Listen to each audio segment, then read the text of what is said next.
Donald Trump.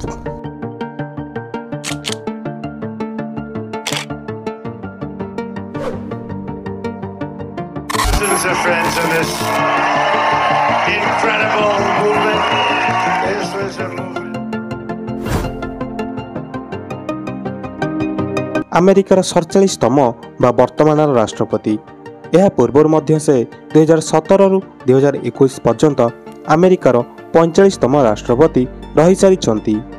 तेबे दुई दुई थर विश्वर सबुठारु शक्तिशाली देशर राष्ट्रपति हेबा कौन सी छोट कथा नुहे। तेबे चलतु आज भिडियो रे आम्भे माने डोनाल्ड ट्रम्पकर आरंभर वर्तमान पर्यंत संपूर्ण जीवनी विषय जानिबा, जेउथिरे आम्भे माने तांकर विवादपूर्ण जीवनी, तांको परिवार, राजनैतिक जीवनी एवं से जने भल बिजनेसमैन मध्य अटंती। तेणु तांकर व्यावसायिक जीवनी विषय मध्य जानिबा। एही भिडियोटी टिके लंबा होई पारे, तेणु आपण मानकु अनुरोध एही भिडियोटी को आरंभरू शेष जाए देखंतु। तेबे चलंतु डोनाल्ड ट्रम्पकर जीवनटी को आरंभ करिबा। 1918 मसीहार कथा। डोनाल्ड ट्रम्पकर बापांकु मात्र 15 वर्ष होइथाए। सही समय डोनाल्ड ट्रम्पकर जेजेबापा फेडरिक ट्रम्पकर मृत्यु हो जाए। फेडरिक ट्रम्पकर 3टी संतान मध्यरु डोनाल्ड ट्रम्पकर बापा बा फ्रेड ट्रम्प द्वितीय संतान थिले। फेडरिक ट्रम्पकर मृत्यु परे तांको पिलांको ऊपर एक बड़ बोझ आसी जाए। एमिति सेमिति रे सेमानकर जीवन बितुथाए। फ्रेड ट्रम्प बहुत परिश्रम करुथांती। द्वितीय विश्वयुद्ध समय रे अनेक सरकारी योजनार फायदा उठाई से तांको बापांकर रियल एस्टेट व्यवसाय को बढ़ाती। धीरे धीरे तांकर व्यवसाय बढ़ुथिला। एहा परे 1927 मसीह रे फ्रेड निज मांकर नाम रे गोटिए रियल एस्टेट कंपनी आरंभ करती। कंपनीर नाम थिला एलिजाबेथ ट्रम्प एंड सन्स। घर तैयारी करिबा काम को फ्रेड ट्रम्प गोटिए चैलेंज रूप में नहीं थिले एवं किछि समय परे न्यूयॉर्कर सबुठारु सफल व्यवसायी भितर तांकर नाम मध्य आसी जाए। 1930 मसीहार कथा। गोटिए पार्टी रे फ्रेड ट्रम्प पहुंचती एवं सेठारे तांकर गोटे स्कॉटिश झियो सांगरे साक्षात हुए। सेई झियोटीर नाम थिला मेरी any McLeod. Biography Trump revealed बही रे माइकल क्रेनिस एवं मार्क फिशर कहती कि सेई दिन राति रे जेबे फ्रेड निज घर को फेरीथिले से एही कथा कहिथिले जे से सेई झियो को खोजी सारिचंती जहां से विवाह करिवे। एहा परे 1936 मसीह रे मेरीको सांगरे तांकर विवाह होई जाए। एही थिले डोनाल्ड ट्रम्पकर माँ। डोनाल्ड जॉन ट्रम्पकर जन्म 1946 मसीहा जून 14 तारिख रे क्वींस न्यूयॉर्क ठारे हुए। कहा जाए कि डोनाल्ड ट्रम्पकर जीवन रे किछि भी जिनिसर अभाव नथिला, काहींकिना तांकर बापांकर व्यवसाय बहुत बड़ थिला। एमिति मध्य कहा जाए कि डोनाल्ड ट्रम्पकर जो पर्सनालिटी थिला ताहा बहुत जिज्ञासा प्रकृतिर थिला। माने से सबु जिनिस विषय रे जानिबाकु इच्छुक करुथिले एवं एहा साथिरे तांकर जो स्वभाव थिला टिके विद्रोही परि थिला। डोनाल्ड ट्रम्प तांको बापा मांकर 5टी संतान मध्यरु चतुर्थ संतान थिले। तांकर गोटिए भौणी एवं 3टी भाई थिले। डोनाल्ड ट्रम्प को तांको बापा मांकर कामरे आरंभरू इंटरेस्ट थिला, जीए रियल एस्टेट सबुठारु भल प्रोजेक्ट उपरे काम करुथिले। डोनाल्डकर मानिमार थिला कि से दिने तांको बापांकर व्यवसाय को आहुरी बड़ बनैबे। तांको पिला दिनर अनेक रोमांचकर कहानी अछि। तांको स्कूल रे से अलग पिला मानकु मजा उड़ाउथिले एवं तांको चिड़ाउथिले। एथिपाई अनेक थर स्कूल रु अभियोग मध्य आसुथिला। तांको माँ अनेक समय बेमार रहुथिले। एथिपाई से एसबु उपर ध्यान देई पारु नथिले। बापांकर देखारखारे से लालन पालन हेउथिले। स्कूल तो छाड़ंतु, घरे तांको भाई को भी से चिड़ाउथिले एवं तांको संगरे लड़ुथिले।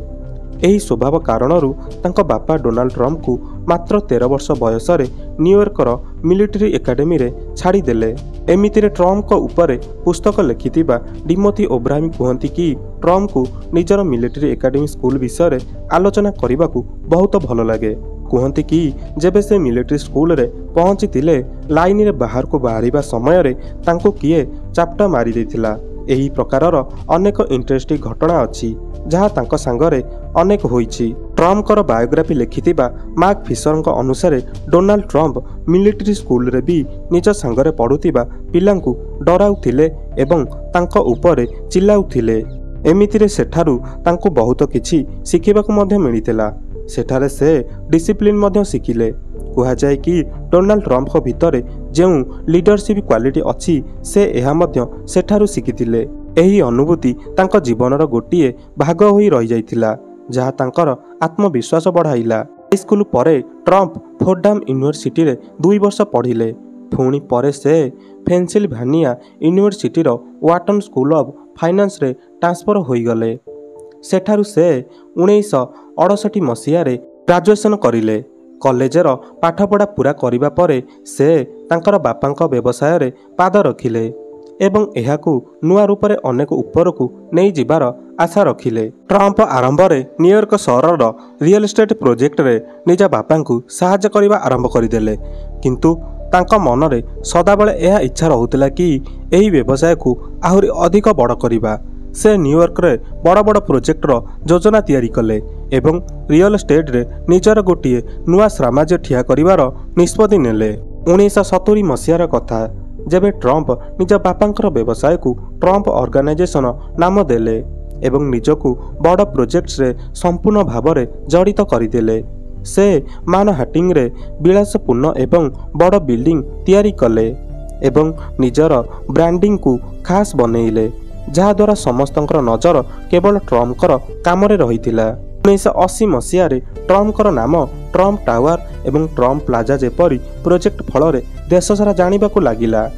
ତାଙ୍କର ରିଅଲ୍ ଏଷ୍ଟେଟ୍ ପ୍ରୋଜେକ୍ଟର ଭାବ୍ୟତା ଏବଂ ଆକର୍ଷିକତା ଗଠନ ଶୈଳୀ କାରଣରୁ ତାଙ୍କ ନ୍ୟୁୟର୍କ ସହରରେ ତାଙ୍କୁ ରିଅଲ୍ ଏଷ୍ଟେଟ୍ ଜଗତରେ ତାଙ୍କୁ ଗୋଟିଏ ବଡ଼ ନାମରେ ପରିଚୟ ମିଳିବାକୁ ଲାଗିଲା। ଏମିତିରେ ଏହିସବୁ ଭିତରେ ଡୋନାଲ୍ଡ ଟ୍ରମ୍ପ ତାଙ୍କର ପ୍ରେମର ଜୀବନ ମଧ୍ୟ ଚାଲୁ ରଖିଥିଲେ। ଟ୍ରମ୍ପଙ୍କର ପ୍ରେମ ଜୀବନ ବହୁତ ମନୋରଞ୍ଜନପୂର୍ଣ୍ଣ ରହିଛି। 1976 ମସିହାର କଥା, ସ୍ଥାନ ଥିଲା ନ୍ୟୁୟର୍କର ମ୍ୟାକ୍ସୱେଲ୍ ପ୍ଲାମ୍ ବାର୍। ଓଟେନ୍ ପିୟର ମାଗାଜିନ୍ ଅନୁସାରେ ଏହା ସେହି ସ୍ଥାନ ଥିଲା ଯେଉଁଠାରେ ମଡେଲ୍ସ ଡେଟିଂ ପାଇଁ ଧନୀ ଲୋକମାନଙ୍କୁ ଖୋଜୁଥିଲେ। ଗୋଟିଏ ଦିନର କଥା, ଡୋନାଲ୍ଡ ଟ୍ରମ୍ପ ଏହି ବାରକୁ ଆସନ୍ତି, ଯେଉଁଠାରେ ତାଙ୍କର ନଜର ପଡ଼େ ଚେକୋସ୍ଲୋଭାକିଆର ଜଣେ ମଡେଲ୍ ଉପରେ, ଯାହାଙ୍କର ନାମ ଥିଲା ଇଭାନା। ଡୋନାଲ୍ଡ ଟ୍ରମ୍ପଙ୍କୁ ତାଙ୍କୁ ପ୍ରେମ କରି ବସନ୍ତି। 1977 ମସିହାରେ ଡୋନାଲ୍ଡ ଟ୍ରମ୍ପଙ୍କର ପ୍ରଥମ ବିବାହ ହୁଏ ଏହି ମହିଳାଙ୍କ ସାଙ୍ଗରେ। ଏହି ପ୍ରେମୀ ଯୁଗଳ ସେହି ସମୟରେ ବହୁତ ସୁନ୍ଦର ଏବଂ ଚର୍ଚ୍ଚିତ ଯୁଗଳ ରୂପରେ ପରିଚିତ ଥିଲେ। ଆରମ୍ଭରେ ଏହି ଯୁଗଳ ବହୁତ ସୁନ୍ଦର ଏବଂ ଆଟ୍ରାକ୍ଟିଭ୍ ଥିଲେ, କିନ୍ତୁ ଏହି ଯୁଗଳଙ୍କ ମଧ୍ୟରେ ଥିବା ଏଣୁତେଣୁ ଖବର ଚର୍ଚ୍ଚା ହେବାକୁ ଲାଗିଲା। ଡୋନାଲ୍ଡ ଟ୍ରମ୍ପ ଏବଂ ଇଭାନଙ୍କ 3ଟି ସନ୍ତାନ ଥିଲେ। ସେହି ଚର୍ଚ୍ଚିତ ଖବର ମଧ୍ୟରୁ ସବୁଠାରୁ ବଡ଼ ଖବର ଥିଲା ମେଲା ମେପୁଲ୍ସଙ୍କ ସାଙ୍ଗରେ ଡୋନାଲ୍ଡ ଟ୍ରମ୍ପଙ୍କର ସମ୍ପର୍କ। ବୈବାହିକ ଜୀବନରେ ଏଣୁତେଣୁ ଖବର ଚର୍ଚ୍ଚା ପରେ ଡୋନାଲ୍ଡ ଏବଂ ଇଭାନଙ୍କର ଲୋକଙ୍କ ନଜରରେ ମଧ୍ୟ ଅନେକ ଅସୁବିଧା ହୁଏ। ଲୋକଙ୍କ ନଜରରେ ସେମାନେ ସୁନ୍ଦର ନିଶ୍ଚିନ୍ତ ଦେଖାଯାଉଥିଲେ, କିନ୍ତୁ ଏହିସବୁ ଅଧିକ ଦିନ ପର୍ଯ୍ୟନ୍ତ ଚାଲି ରହିନଥିଲା। 1991 ମସିହାରେ ସେ 2 ଜଣ ଅଲଗା ହୋଇଯାଆନ୍ତି। ଏହାପରେ ଡୋନାଲ୍ଡ ଏବଂ ଇଭାନଙ୍କ ମଧ୍ୟରେ ଡାଇଭୋର୍ସ ହୋଇଯାଏ। ଏହି ଖବର ମିଡ଼ିଆରେ କୌଣସି ତମାସା ଠାରୁ କମ୍ ହୁଏ ନାହିଁ। ଏଣୁ ତେଣୁ ଖବର ପରେ ମଧ୍ୟ ଡୋନାଲ୍ଡ ଟ୍ରମ୍ପ ଏବଂ ଇଭାନଙ୍କ ମଧ୍ୟରେ ଡାଇଭୋର୍ସ ହେବା କୌଣସି ଛୋଟ କଥା ଠାରୁ କମ୍ ହୁଏ ନାହିଁ। ପିଲାଙ୍କୁ ରଖିବାର ଦାୟିତ୍ୱ ଇଭାନଙ୍କୁ ମିଳେ। 1991 ମସିହାରେ ଇଭାନାଙ୍କଠାରୁ ଅଲଗା ହେବା ପରେ ଡୋନାଲ୍ଡ ଟ୍ରମ୍ପ 1993 ମସିହାରେ ମାଲା ମାପୁଲ୍ସଙ୍କ ସାଥିରେ ଦ୍ୱିତୀୟ ବିବାହ କରନ୍ତି। ଡେଟିଂର ଯେଉଁ ମିଛ ଖବର ଥିଲା ତାହା ସତ ହୋଇଯାଏ। ମେଲା ମେପୁଲ୍ସ ଜଣେ ଆକ୍ଟର ଏବଂ ଟେଲିଭିଜନ ପର୍ସନାଲିଟି ଥିଲେ। ଟ୍ରମ୍ପ ଏବଂ ମେପୁଲ୍ସଙ୍କ ବିବାହ ବହୁତ ବଡ଼ ଆକାରରେ ହୁଏ। ଦୁନିଆର ମିଡ଼ିଆର ନଜର ସେହି ବିବାହ ଉପରକୁ ଯାଏ, କିନ୍ତୁ ଏହି ବିବାହ ପରେ ତାଙ୍କର ବୈବାହିକ ଜୀବନ ମାତ୍ର କିଛି ବର୍ଷ ପର୍ଯ୍ୟନ୍ତ ଚାଲିଲା, କାହିଁକି ନା ଟ୍ରମ୍ପଙ୍କର ଯେଉଁ ମିଛ ପ୍ରେମ କରିବାର ଖବର ଥିଲା ତାହା ଚାରିଆଡ଼େ ପୁଣି ଖେଳିବାକୁ ଲାଗିଲା। ମିଛ ଖବର ଭିତରେ ସେ ନିଜର ବୈବାହିକ ଜୀବନକୁ ବଜାୟ ରଖିବାକୁ ଅନେକ ପ୍ରୟାସ ମଧ୍ୟ କରିଥିଲେ, କିନ୍ତୁ ବୈବାହିକ ଜୀବନ ଅଧିକ ସମୟ ପର୍ଯ୍ୟନ୍ତ ଚାଲିଲା ନାହିଁ। ଟ୍ରମ୍ପ ଏବଂ ମେପୁଲ୍ସଙ୍କ ଗୋଟିଏ ଝିଅ ମଧ୍ୟ ଥିଲା। 1999 ମସିହାରେ ଏହି 2 ଜଣ ଜଣେ ଅନ୍ୟଠାରୁ ଅଲଗା ହୋଇଯାଆନ୍ତି। 2 ଜଣଙ୍କ ମଧ୍ୟରେ ଡାଇଭୋର୍ସ ହୋଇଯାଏ। ଏହିସବୁ ଭିତରେ ଅନେକ କିଛି ଘଟଣା ଟ୍ରମ୍ପଙ୍କ ଜୀବନରେ ଚାଲୁଥିଲା। ଏହି କଥା ପାଖାପାଖି 2000 ମସିହାର କଥା। ଡୋନାଲ୍ଡ ଟ୍ରମ୍ପ ଆଉ ଏକ ବଡ଼ ଦୁନିଆରେ ପାଦ ରଖିଥିଲେ, ଯାହାର ନାମ ଥିଲା ଟେଲିଭିଜନ ଦୁନିଆ। 2004ରେ ସେ MBC ଶୋ ଦ ଆପ୍ରେଟିଂ ସ୍କୋପ୍ ହୋଷ୍ଟ କରିବା ଆରମ୍ଭ କଲେ, ଯାହା ଏକ ରିଆଲିଟି ଶୋ ଥିଲା ଏବଂ ଏଥିରେ କଣ୍ଟେଷ୍ଟେଣ୍ଟଙ୍କୁ ଅଲଗା ଅଲଗା ପ୍ରକାରର ଟାସ୍କ ଦିଆଯାଉଥିଲା। ତାଙ୍କର ଶୋ ବହୁତ ହିଟ୍ ହେଲା ଏବଂ ଏହାଦ୍ୱାରା ଟ୍ରମ୍ପକୁ ଆମେରିକାରେ ଗୋଟିଏ ନୂଆ ପରିଚୟ ମିଳିଲା। ଡୋନାଲ୍ଡ ଟ୍ରମ୍ପ ହଲିଉଡରେ ମଧ୍ୟ ଫିଲ୍ମ ଏବଂ ସିରିଜରେ ଅଭିନୟ କରିଛନ୍ତି। କେବଳ ଏତିକି ନୁହେଁ, ଆହୁରି ମଧ୍ୟ ଟ୍ରମ୍ପ ରେସଲିଂ ଦୁନିଆରେ ମଧ୍ୟ ନିଜର ପରିଚୟ ତିଆରି କରିବାକୁ ପ୍ରୟାସ କରିଥିଲେ। ନ୍ୟୁୟର୍କ ଟାଇମ୍ସ ଅନୁସାରେ ସେ 1988 ଏବଂ 1989ରେ ରିସଲମେନିଆକୁ ସ୍ପନ୍ସର କରିଥିଲେ ଏବଂ ପୁଣି 1991 ଏବଂ 2004ରେ WWEରେ ମଧ୍ୟ ନଜର ଆସିଥିଲେ। ଏହା ସହିତ 2007ରେ ଟ୍ରମ୍ପ WWEର ପୂର୍ବ CEO ୱାନ୍ସ ମ୍ୟାକମୋହନଙ୍କ ସାଥିରେ ବ୍ୟାଟେଲ ଅଫ୍ ବ୍ରେନିଅସର ମୁକାବିଲା ମଧ୍ୟ କରିଥିଲେ, ଯେଉଁଥିରେ ଟ୍ରମ୍ପ ତାଙ୍କର ମୁଣ୍ଡକୁ ଲଣ୍ଡା କରିଦେଇଥିଲେ। ଏହିପରି ଭାବରେ ନିଜକୁ ଏକ ସେଲିବ୍ରିଟି ଭାବରେ ପରିଚୟ ଦେଇଥିଲେ। ଏହାପରେ 2005ରେ ଡୋନାଲ୍ଡ ଟ୍ରମ୍ପ ତୃତୀୟ ବିବାହ କରିଲେ ଏବଂ ଏଥର ସ୍ଲୋଭେନିଆର ମଡେଲ ଏବଂ ପୂର୍ବ ଫ୍ୟାନ୍ସ ଡିଜାଇନର ମିଲାନିଆ ଡୋନାଲ୍ଡ ଟ୍ରମ୍ପଙ୍କର ପବ୍ଲିକ୍ ନଜର ସୁଧାରିବାରେ ଅନେକ ସାହାଯ୍ୟ କରନ୍ତି। ମିଲାନିଆ ଡୋନାଲ୍ଡ ଟ୍ରମ୍ପଙ୍କ ସାଙ୍ଗରେ ସବୁବେଳେ ଛିଡ଼ା ମଧ୍ୟ ହେଉଥିଲେ। ଡୋନାଲ୍ଡ ଟ୍ରମ୍ପଙ୍କର ଜୀବନରେ ଉଚ୍ଚନୀଚ ତ ରହୁଥିଲା, କିନ୍ତୁ ମେଲାନିଆ ତାଙ୍କ ସାଙ୍ଗରେ ସବୁବେଳେ ଛିଡ଼ା ରହୁଥିଲେ। ଏହା ଭିତରେ ପୁଣି ଥରେ ଡୋନାଲ୍ଡ ଟ୍ରମ୍ପଙ୍କର ଏଣୁତେଣୁ ଖବର ଗୁଡ଼ିକ ବାହାରେ ଚର୍ଚ୍ଚା ହେବାକୁ ଲାଗେ। ତାଙ୍କର ମିଛ ସମ୍ବନ୍ଧ ଗୁଡ଼ିକ ଖବର ଯେଉଁ ବାହାରକୁ ଆସେ ଏବଂ ଏଥର ଯେଉଁ ଖବର ଥିଲା ତାହା ଥିଲା ଆଡଲ୍ଟ ଫିଲ୍ମ ଷ୍ଟାର ଷ୍ଟର୍ମି ଡେନିୟଲ୍ସଙ୍କ ସାଙ୍ଗରେ। ରିପୋର୍ଟସ୍ ଗୁଡ଼ିକରୁ ପ୍ରମାଣ ମିଳେ ଯେ ଡୋନାଲ୍ଡ ଟ୍ରମ୍ପ ନିଜ ଓକିଲ ଜରିଆରେ ଷ୍ଟର୍ମି ଡେନିୟଲ୍ସଙ୍କୁ ଚୁପ୍ ରହିବା ପାଇଁ ଟଙ୍କା ଦେଇଥିଲେ। ଏହାକୁ ହିଁ ହର୍ସ ମନି କେସ୍ କୁହାଯାଉଥିଲା, କାରଣ ଏହା ଥିଲା କି ପ୍ରେସିଡେଣ୍ଟ ଅଫିସରେ ରହିଥିବା ସମୟରେ ଇଲିଗାଲରେ ଡୋନାଲ୍ଡ ଟ୍ରମ୍ପ ନିଜ ଓକିଲ ମାଇକେଲ କୋହେନ୍ଙ୍କୁ ଟଙ୍କା ଦେଇଥିଲେ। ଟଙ୍କା ଦେବା କାରଣରୁ ତାଙ୍କୁ ତଦାରଖ ମଧ୍ୟ କରାଯାଇଥିଲା। 2016ରେ ନିର୍ବାଚନ ପୂର୍ବରୁ ମାଇକେଲ କୋହେନ୍ ହିଁ ଷ୍ଟର୍ମି ଡେନିୟଲ୍ସଙ୍କୁ ଡୋନାଲ୍ଡ ଟ୍ରମ୍ପଙ୍କ କହିବା ପରେ ଟଙ୍କା ଦେଇଥିଲେ ଏବଂ ଏହି ଆମାଉଣ୍ଟ ଥିଲା $1,30,000। ଏହି କେସ୍ରେ ଡୋନାଲ୍ଡ ଟ୍ରମ୍ପ ଦୋଷୀ ସାବ୍ୟସ୍ତ ହୋଇଥିଲେ। ଏଥିରେ ଆପଣମାନେ ଏଠାରେ ଜାଣି ରଖନ୍ତୁ କି ଷ୍ଟର୍ମି ଡେନିୟଲ୍ସ ଯିଏ ଥିଲେ, ଯାହାଙ୍କର ଚର୍ଚ୍ଚା ଡୋନାଲ୍ଡ ଟ୍ରମ୍ପଙ୍କ ସାଥିରେ ଆସୁଥିଲା, ଏହି ଚର୍ଚ୍ଚା 2006ର ଥିଲା, ମାନେ ଟ୍ରମ୍ପଙ୍କର ତୃତୀୟ ବିବାହର ଗୋଟିଏ ବର୍ଷ ପରର କଥା ଥିଲା।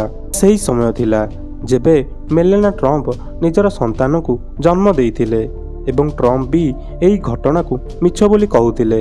ଟ୍ରମ୍ପଙ୍କ ଜୀବନରେ ଅନେକ ଥର ତାଙ୍କ ଉପରେ ମହିଳାଙ୍କ ପ୍ରତି ଅପବ୍ୟବହାର ଏବଂ ଅଭଦ୍ର ଆଚରଣ ପାଇଁ ଦୋଷ ଲାଗିଥିଲା। ଏହାଛଡ଼ା 2016ରେ ଆଉ ଗୋଟିଏ ଘଟଣା ଘଟିଲା, ଯେଉଁଠାରେ ଟିଭି ହୋଷ୍ଟ ବିଲ୍ ବ୍ରୁସ୍ଙ୍କ ସାଥିରେ ଡୋନାଲ୍ଡ ଟ୍ରମ୍ପ ମହିଳାଙ୍କ ଉପରେ ଆପତ୍ତିଜନକ ଟିପ୍ପଣୀ କରିବାର ନଜର ଆସିଥିଲେ। ଏହା ସବୁ ଆମେରିକାର ପ୍ରେସିଡେଣ୍ଟ ନିର୍ବାଚନ ପୂର୍ବରୁ ଘଟିଥିଲା।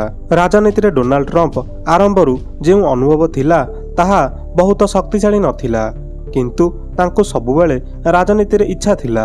2015ରେ ସେ ଅବଚାରୀ ରୂପରେ ଘୋଷଣା କରିଥିଲେ କି ସେ ରାଷ୍ଟ୍ରପତି ନିର୍ବାଚନରେ ରିପବ୍ଲିକ ପାର୍ଟି ତରଫରୁ ସଦସ୍ୟ ବା କ୍ୟାଣ୍ଡିଡେଟ୍ ହେବାକୁ ଚାହୁଁଛନ୍ତି।